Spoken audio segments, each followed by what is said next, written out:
සෑම වසරකම ඔක්තෝබර් මාස 16 වන දින ලෝක ආහාර දිනය සැමරීම සියලු ලෝකවාසීන් විසින් එක්ව සිදු කරනු ලබයි. එක්සත් ජාතීන්ගේ ආහාර හා කෘෂිකර්ම සංවිධානයේ දත්තවලට අනුව දේශගුණික විපර්යාස, යුදමය ගැටුම්කාරී තත්ත්වයන්, ආර්ථික පසුබෑම්, අසාමාන්‍යතාවයන් සහ වසංගත හේතුවෙන් ලෝපුරා මිලියන 733ක ජනතාවක් කුසගින්නෙන් පෙළෙන අතර බිලියන 2.8කට අධික ජනතාවකට සෞඛ්‍ය සම්පන්න ආහාර වේලක් ලබා ගැනීමට හැකියාවක් නොමැතිකමින් පීඩා විඳිති. ඒ අතරින් දූෂිත ආහාර පරිභෝජනය හරහා වාර්ෂිකව මිනිසුන් 4,20,000ක් පමණ මිය යාම ඉතාම කනගාටුදායක තත්වයකි.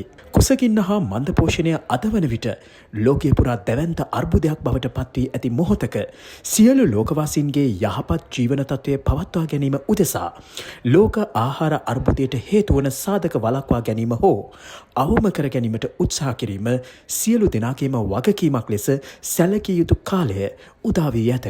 ආහාර නිෂ්පාදනය සහ ඒවා බෙදා හැරීම අතර ඇති අසමතුලිතතාවය ගෝලීය දේශගුණික විපර්යාස නිසා කෘෂි නිෂ්පාදනයන්ගේ ඇති වූ දැවැන්ත බිඳවැටීම සාම්ප්‍රදායික සහ දේශීය ආහාර සංස්කෘතියට පිටුපෑම ආහාර සුරක්ෂිතතාවය පිළිබඳව ප්‍රමාණවත් අවධානයක් යොමු නොවීම සහ ජෛව විවිධත්වය ශීඝ්‍රයෙන් වෙනස් වීම වැනි සාධක තුළින් මේ ලෝක ආහාර අර්බුදය වඩාත් උග්‍ර වී ඇත. රටක් ලෙස මේ ගෝලීය සාධකවල බලපෑම විවිධ මට්ටමින් ශ්‍රී ලංකාවේ ආහාර සුරක්ෂිතතාවයට මෙන්ම ප්‍රජාවගේ සෞඛ්‍යයටද අවදානම්කාරී ලෙස බලපෑම් සිදු කර ඇත. විශේෂයෙන් මෙරට ඉතිහාසයේ පැවති නිවහල් හා සංපෝෂිත ආහාර සංස්කෘතිය අද වන විට බිඳවැටී ඇති බැවින් ලෝක ආහාර අර්බුදයේ බලපෑම වඩාත් තීව්‍ර ලෙස මෙරට ජනතාවගේ ජීවන රටාවට බලපෑම් කර ඇත. එසේම වැඩිවන ජනගහනයත් සමග මෙරට පවතින සීමිත සම්පත් ප්‍රමාණය නිසි ලෙස කළමනාකරණය කර ගැනීමට ඇති අපොහොසත්භාවය තුළින් කෙටිකාලීන විසඳුම් උදෙසා කෘතිම හා රසායනික ක්‍රමවේද ඔස්සේ